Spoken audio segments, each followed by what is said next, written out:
ఒక అడవిలో కాకి, కోతి, కుందేలు, 3 ప్రాణ స్నేహితులు. ఎంత పెద్ద ఆపద వచ్చిన 3 కలిసికట్టుగా ఎదురిస్తాయి. అయితే ఆ అడవికి రాజు సింహం. ఎప్పుడు చూసిన గుహలోనే పడుకునేది. మరి దానికి ఆహారం ఎలాగా అంటారా?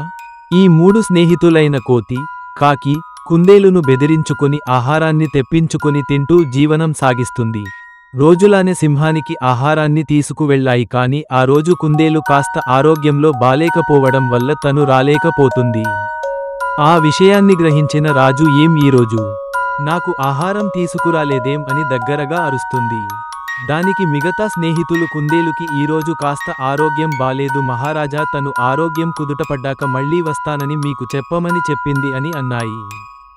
నా ప్రమేయం లేకుండా సెలవు తీసుకుంటుందా అని ఆగ్రహించిన రాజు అలాగైతే తనకు శాశ్వతంగా సెలవు ఇచ్చేస్తాను అని కుందేలు ఉన్న పొదల వైపుగా వెళ్తుంది. ఆ విషయాన్ని గ్రహించిన స్నేహితులు ఇద్దరు పరుగున కుందేలుకు సాయం చేయాలని బయలుదేరాయి. కాకి ముందుగా గాలిలో ఎగురుతూ వెళ్లి కుందేలుకు సమాచారం అందించింది.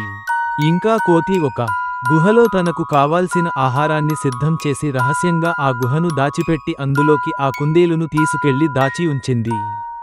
కొన్నాళ్లు గడిచాక కోతి, కాకి రెండు కూడా కుందేలు వద్దకు వచ్చి సంతోషంగా వాటి జీవితాన్ని సాగించసాగాయి.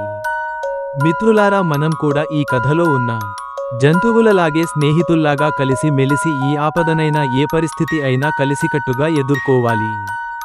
ఫ్రెండ్స్, ఈ వీడియో మీకు నచ్చితే లైక్ చేయండి, షేర్, కామెంట్ చేయండి అండ్ సబ్స్క్రైబ్ కూడా చేసుకోండి. పక్కనే ఉన్న బెల్ ఐకాన్ కూడా క్లిక్ చేయండి. కొత్త వీడియోస్ మిస్ కాకుండా ఉంటారు.